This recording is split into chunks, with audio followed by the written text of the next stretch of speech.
Hai semua, Assalamualaikum. Selamat datang kembali di Zakia Syahdu. Di video kali ini, saya akan berbagi resep dan cara pembuatan donat. Sekaligus, saya juga akan menjawab beberapa pertanyaan dari teman-teman yang sudah menonton video saya dalam pembuatan donat sebelumnya. Jadi, buat teman-teman yang penasaran dan dirasa ini bermanfaat, silakan ditonton sampai selesai biar tidak ketinggalan ya.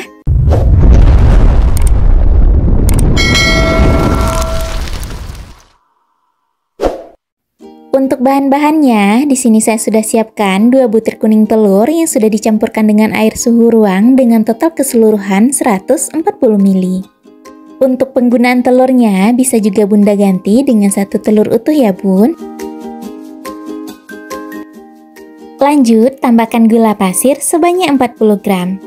Kemudian, ini diaduk terlebih dahulu sampai gulanya larut. Kalau gulanya sudah larut, selanjutnya kita tambahkan tepung terigu. Yang pertama di sini saya gunakan tepung terigu protein tinggi sebanyak 200 gram. Kemudian saya juga tambahkan tepung terigu protein sedang sebanyak 50 gram. Lanjut, tambahkan susu bubuk sebanyak 15 gram dan 1 gram bread improver. Ini hanya opsional ya Bun, boleh digunakan, boleh juga tidak. Kemudian ini diaduk terlebih dahulu menggunakan spatula, cukup sampai tercampur saja.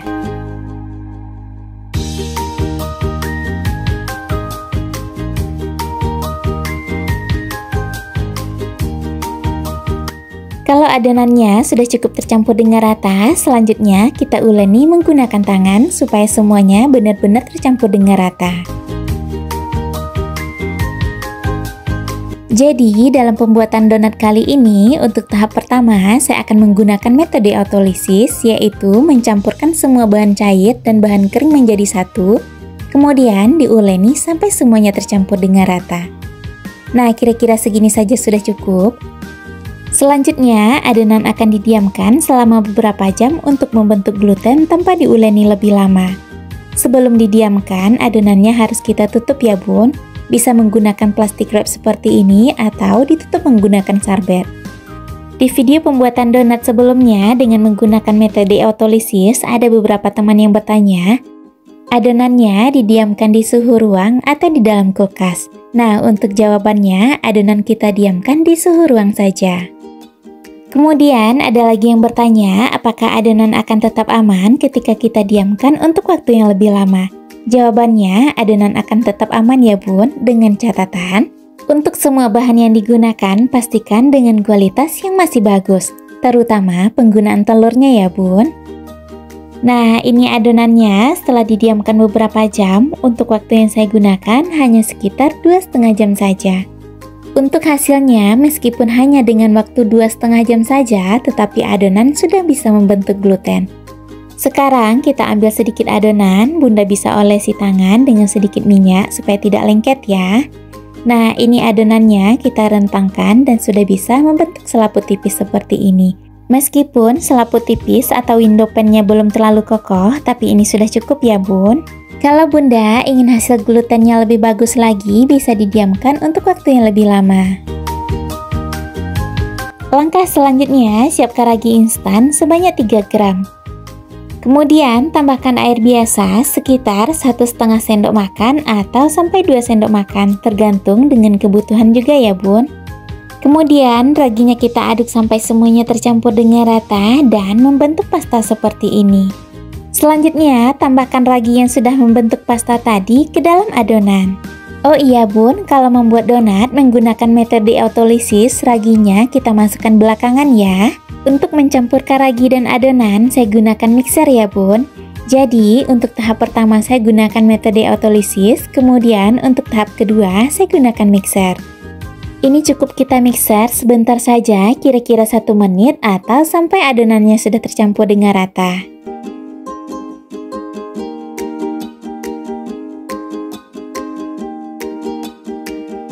Kalau adonan sudah tercampur dengan rata, lanjut tambahkan margarin sebanyak 30 gram dan tambahkan juga garam sebanyak 3 gram.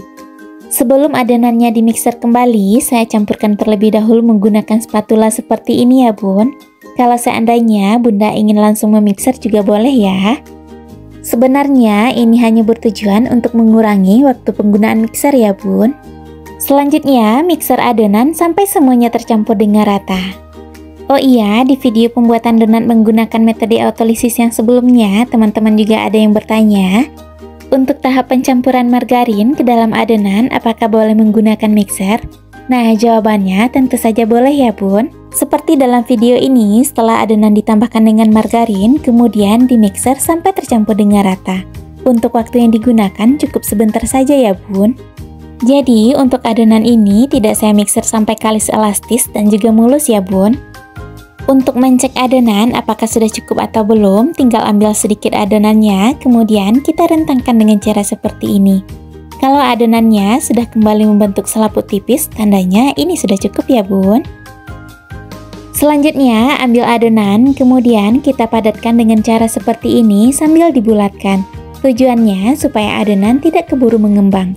Untuk tangannya bisa terlebih dahulu diolesi dengan sedikit minyak ya, supaya adonannya tidak lengket di tangan. Nah, sekarang kita akan bagi adonan. Untuk setiap bagian di sini saya timbang seberat 30 gram. Untuk beratnya bisa disesuaikan juga dengan kebutuhan ya bun. Selanjutnya, bagi adonan sampai semuanya selesai.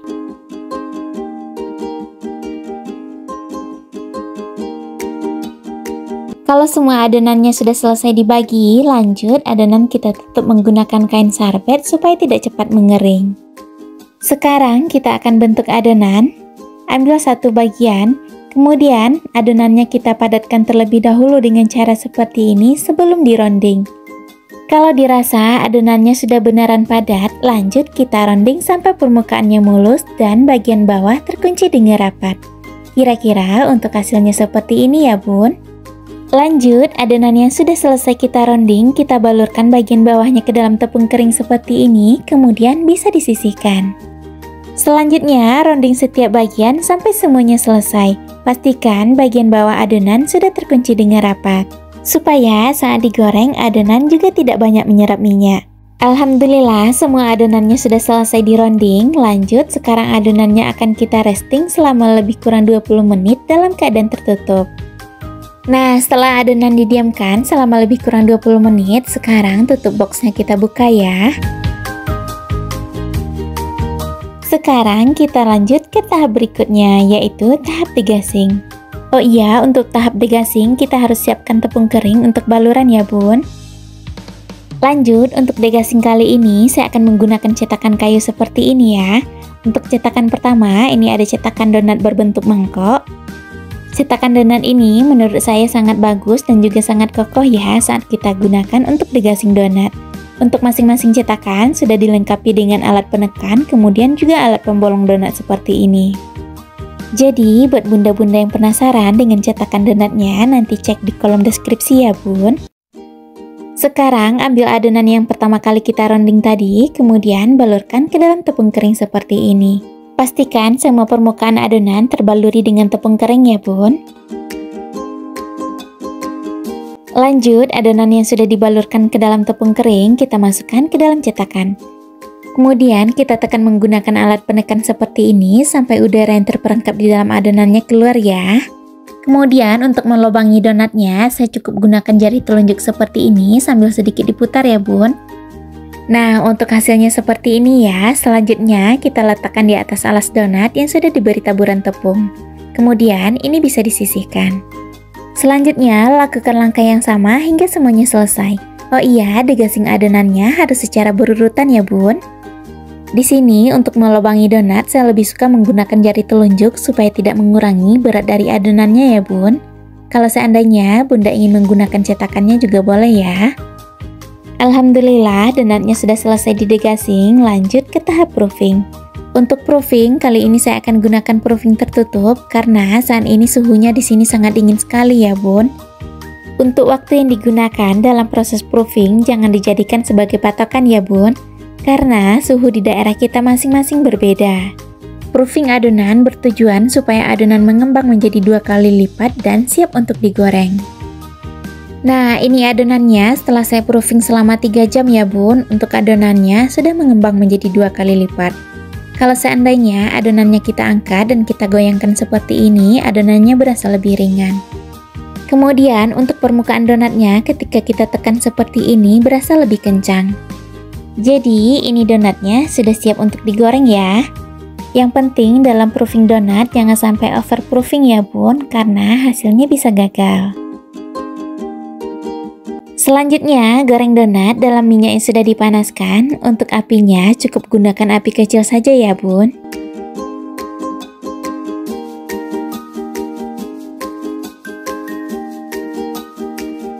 Dalam menggoreng donat, wajannya jangan sampai kepenuhan ya, karena donat akan mengembang saat kita goreng. Selanjutnya, goreng donat sampai sisi bagian bawahnya berwarna kuning kecoklatan. Kalau sisi bagian bawah donatnya sudah berwarna kuning kecoklatan, selanjutnya donat bisa dibalik. Untuk menggoreng, gunakan teknik 1 kali balik ya bun, supaya donat tidak terlalu banyak menyerap minyak. Lanjut, goreng kembali donatnya sampai sisi bagian bawahnya juga berwarna kuning kecoklatan. Kalau sudah, bisa diangkat kemudian ditiriskan. Oh iya bun, ada juga beberapa pertanyaan dari teman-teman, kenapa saat menggoreng donat, donatnya tidak mengapung malah tenggelam?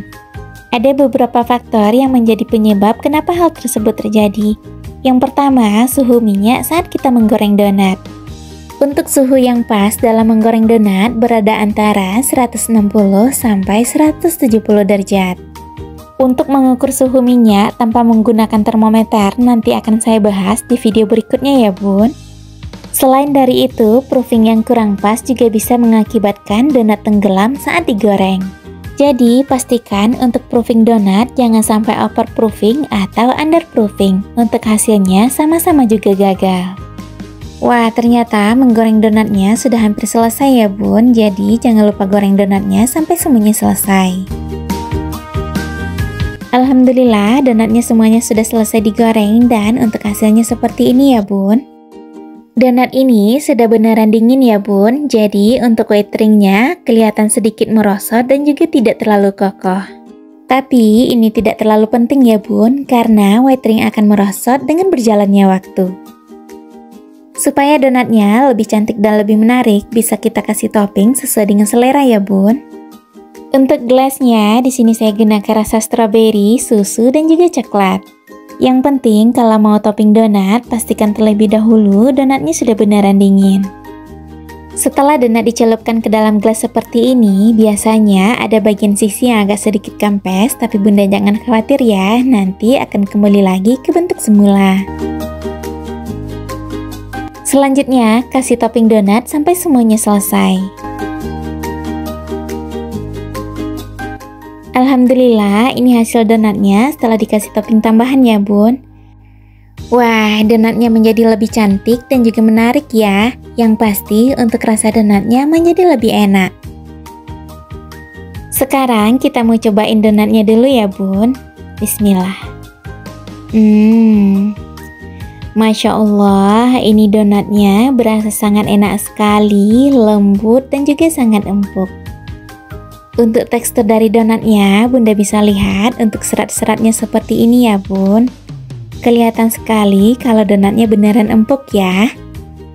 Jadi sebenarnya mau bikin donat menggunakan metode autolisis atau menggunakan mixer atau menggabungkan sekaligus untuk hasilnya tetap berhasil ya bun. Terima kasih sudah menonton dan sampai ketemu lagi di video berikutnya. Bye bye. Assalamualaikum.